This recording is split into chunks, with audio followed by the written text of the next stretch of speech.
salaamaaleykum amateur de foot yi nuyu nañ leen yéen ñëpp ku ci nekk seen ab tur ak seen ab sant xibaar tey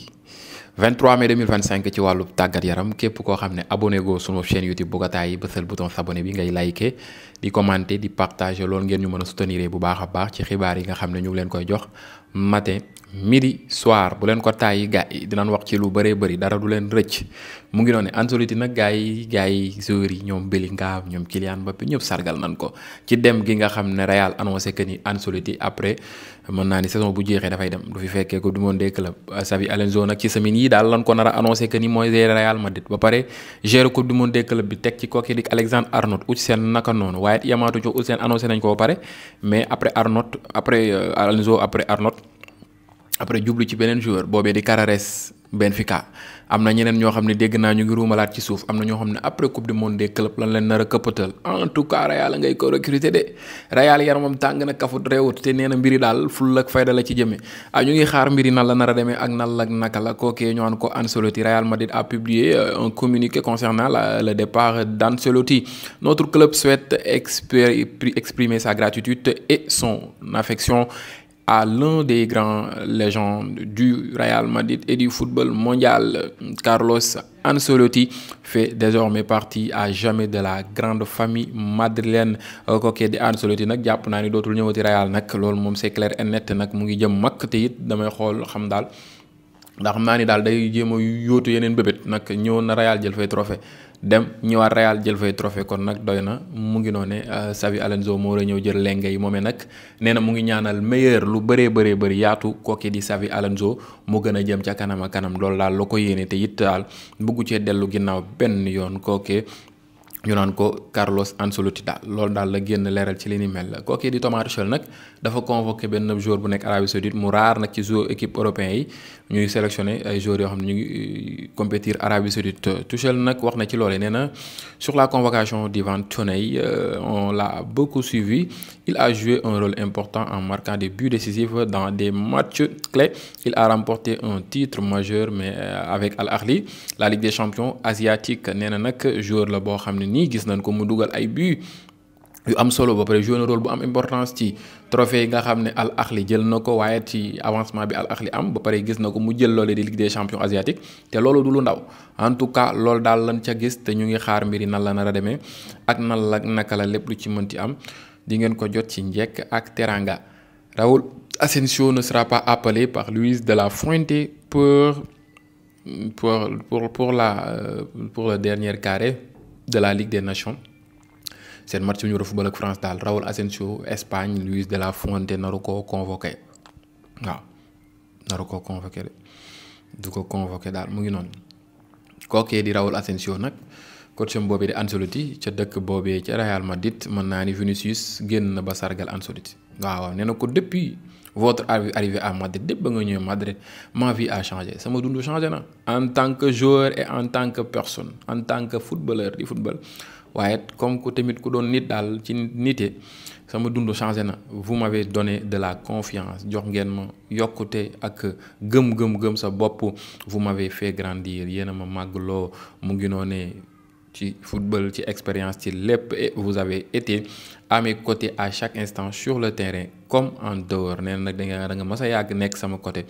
moo xam ci match bi moo xam hors match moment bu ne nous avons gagné 2 Ligues des champions 2 championnats et de nombreux titres bokk mu ngi noone mais ce que je valorise le plus c'est la façon dont vous avez traité mu ngi noone vous m'avez traité moom daal mu ngi noone sargal na kookee ñu naan ko Ancelotti. di coacham mu ngi noone ci trophée yañ jot a jël nee na ko jël nañ fa ñaari Ligue des champions ñaari championnat lu ne jël nañ ko fa ca bëgg-bëgg ak sa baax daal remercier na ko. Ansu Fati moomee nag Monaco moo ko bëgg pare teg ci xaalis pour war koo mën a jënd ngir Ligue des champions bi di ñëw mu am ay joueurs cador joueur top mondial ñu mën a préparer moom Ligue des champions ci anime bu baax kooku di Gavi nag génn na ba sargal ko nee na ko je t'aime mon frère waaw mu la bëgg dugalal ko photo bu yàgg nag ndeysaan xam naa dafay waaj a dem ñu ngi xaar mbiri nan la nar a demee ak nan la naka la mu ngi noone le Real Madrid veut que Vitinha remplace Luka Modric cet été yéen daal xam naa ne Real bëgg ngeen militaire yu bëri Marca ngi génn naan bëgg ngeen kii rek waaye loolu est-ce que dina yomb yéen da ngeen di xool jour clé yi nga xam ne ñu ngi jàppale seen équipe Marca génn ne moom ngeen bëgg Marca tamit nag neex na de ah waa baax na Vitinha defe ngeen ne Paris Saint-Germain mii dina ko bàyyi mu de ah dina yéeme de Vitinha laal nañ fi ay jours yu clé ngay gis waaye dinañ ñëw ci benn par benn waaye gars yi Valence cherche à recruter Jimmy Vardy Valence nag jamono ji ñu toll nii Jimmy Vardy moom la bëgg recruter waaw mu doon attaquant bi nekk foofee ca Leicester wàcc na deuxième division ñu ngi xaar mbiri nan la nar a demee ak nan la naka la waaye moom dafay jóge nag Marca ba tey mooy wax nee na kookee ñu naan ko Luka Modric jamono ji MLS kookee ñu naan ko Inter Miami bu ñoom Lionel Messi dañoo intéressé ci jëmm joojee te it bëgg nañ ko ñu ngi xaar mbiri nan la nar a demee ak nan la naka la ba xam dinañ ko jënd Luis Enrique nag wax na ci kan kookee di Luis Campos directeur sportif actuelu Paris Saint-Germain nee na nag prolongation bi directeur sportif boobee def mooy meilleure décision bi Paris Saint-Germain def jamono ji ñu toll nii nee na connexion bi mu am ak moom c'est autre chose nee na il fait partie des meilleurs du ne meilleur sax mais il fait partie des meilleurs directeur sportif ci monde bi mu ngi noonu nee na il mérite cette prolongation mu ngi noonu ngeen xamee ko noonu Daily Express nag mu ngi gën di leeral que ni les joueurs de Tottenham ne s'entendent pas à ce que quand Postecoglou soit leur entraîneur la saison prochaine malgré un triomphe historique en Ligue Europa ak trophée bi ñu jot a jël yëpp joueur Tottenham bi daal d'après kookee ñu naan ko mën naa ni Daily Express bëgguñu Postecoglou ñëw doonaat seen coach ci saison bi di ñëw ñu ngi xaar mbiri nan la nar a demee ak nan la naka en tout cas kooku Luis Enrique nee na on veut marquer l'histoire comme na ko Tottenham defee aussi ci Ligue Europa bi nee na on veut marquer l'histoire depuis le premier jour ca jour ya njëkk ya mais il ne faut pas vendre la peau de l'ours avant de l'avoir tué on est présent. Il faut mettre les cerises sur le gâteau. Il faut continuer sur la même lancée. La seule finale importante pour l'instant est celle de demain. Nous sommes concentrés sur la finale de demain. Nous n'avons pas battu Reims cette année. En tout cas, li ko ëppal solo loolee yëpp que ni dañoo war a bind seen propre histoire ak bind histoire ci dès les premiers jours li yëpp solo mooy liggéey bi continuer ci yoon bu am solo bi ñu doon def. waaw def fulla ak fayda rey seen bopp bu baax a baax ci liggéey bi nga xam ne ñoom ñu ngi koy def te di ko continuer waaye te nee na am na leen final bi suba bi moo leen ëppal solo fuuf mu ngi noonee kookee ñu naan ko mën naa ni Luis Enrique mu ngi noonee ngeen xamee ko noonu Pep Guardiola nag génn na ba ne kookee di Rodri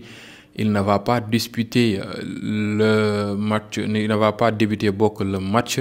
contre Fulham Manchester City Fulham bi nee na du ko football dernier match boobee nee na il n'est pas prêt à commencer parewul pour commencer xanaa peut-être deuxième mi-temps Pep Guardiola moo génn di leeral li ni mel la nee na maintenant je vais faire une blague parce que je suis un gars très drôle jamono ji nag mën naa dimbalak nag nit laa boo xam ne ni ku xoromu la. Je ne sais pas qui va payer le salaire de kookee naan ko Lewis ak kookee di MAT waaye yamaatuñ foofu pendant le mois de la Coupe du Monde des clubs les sélections nationales ou les clubs s'ils décident d'aller avec les U21 à l'Euro nee na nag nan xam jamono ji du xam ak actuellement xamul kan moo war a fay salaire ñaari joueurs yooyu nga xam ne dañoo war a dem ci U21 Euro bi te war fee bàyyi Coupe du Monde des clubs muy Lewis moomee mu ngi noonu en tout cas bëgg na joueur yooyu te bëggule na ñàkk kooke di Bayern Munich nag réclame lu tolloog 30 millions d'euros pour mën a jaay kooke di gis lay commande teg na commande ci marché bi ku am 30 millions d'euros boo ko indee mu jox la français boobee mu ngi noonu cependant le joueur n'est pas enthousiaste à l'idée de rejoindre la Premier League ou l'Arabie Saoudite moomee nag jamono ji Bild mu ngi leeral que ni amul yéene rejoindre Premier League wala kooke di Arabie Saoudite ba xam daa bëgg a dem France wala delluwaat Italie en tout cas joueur bu mënoon la xaw ma nag fii jamono ji situation nu mu demee ak nal ak naka la lépp lu ci mënti am dinañ ko xam du yàgg dara kookee ñu naan ko Kingsley commande un très bon joueur mais nag dafa commencé màgg blessure yi di ko sonal et c'est quelque chose boo xam ne c'est très triste excentré bu vif bu mënoon passe décisif bu mënoon dugal mais malheureusement situation bi dafa compliqué ci côté kooke ñu naan ko mën naa ni Kingsley Coman le joueur de Bayern de Munich le français. ba tey ci xibaar gi dañuy wax ci Arsenal moom nga xam ne est en négociation concrète avec RB Leipzig concernant Benjamin Sesko. Arsenal jamono ji daal ñu ngi ci waxtaan bu dëgër moo kookee ñu naan ko Leipzig pour mën a jënd kookee di Benjamin Sesko mu ngi noonu. Arsenal surveille également d'autres attaquants comme Victor Gyökeres, mais Sesko est très recherché. Sa clause libératoire s'élève à 80 millions d'euros. Arsenal nag mu ngi xalaat benn attaquant bu mel ni kookee di Gyökeres d'après Plitogol mu ngi noonu waaye it yamaatuñu foofu. Sesko daal jamono ji mooy mbébétam number one. mais nag gone gi clause libératoire mu ngi tolloog 60 millions d'euros mu ngi noonee ngeen xamee ko noonu la Bayern Munich envisage actuellement mën naa ni recruter kookee ñoon ko Raphaël Leao indi ko ci clubam jamono ji Kingsley Coman dafa nar a dem ci noonu nag il faut ñu wut beneen attaquant boo xam ne war na leen mën a jàppale ci secteur offensif bi kookee ñu naan ko mën naa ni Raphaël Leao mu ngi noonu ngeen xamee ko noonu. Bayern mooy ba tey nag transfert Jonathan Tah foofee ca Bayern et une affaire conclue mbir yi mat na sëkk c'est fait. Jonathan Tah dafay rejoindre Bayern Munich moom ngeen gis noonu défenseur boo xam ne librement la fay dem rejoindre. Barça bëggoon na ko mais après ba kooki di Araujo prolongé lañ teg mbir mi ci suuf mu ngi noonu ngeen xamee ko noonu. waaye it gars yi Tottenham tey nag lañ doon célébrer seen titre bi mu ngi noonu loolu di Ligue Europa bi mu doon célébration bu mythique boo xam ne daal joueurs yëpp génn nañ ànd ak supporters yi yëngal gësam foofee bàyyi ñu dara mu metti woon neex yëngu tegu ci temps après bañ jëlee loolee di Ligue Europa bi ci kaw Manchester United mu ngi noonu ngeen xamee ko noonu. waaye gars yi kookee ñu naan ko mën naa ni le joueur espagnol boobee ñu naan ko le argentin boobu ñu naan ko Nico Paz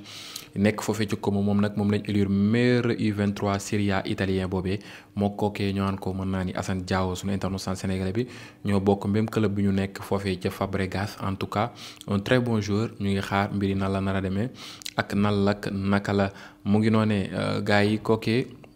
ñu naan ko mën naa ni Liverpool a officiellement approché Leverkusen pour Florian Wirtz.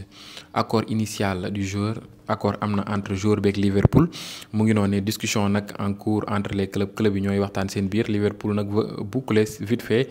mu ngi noonu pour éviter les surprises dafa bëgg a matal mbir mi pour bañ ay surprises. Florian Wirtz nag d'après Marca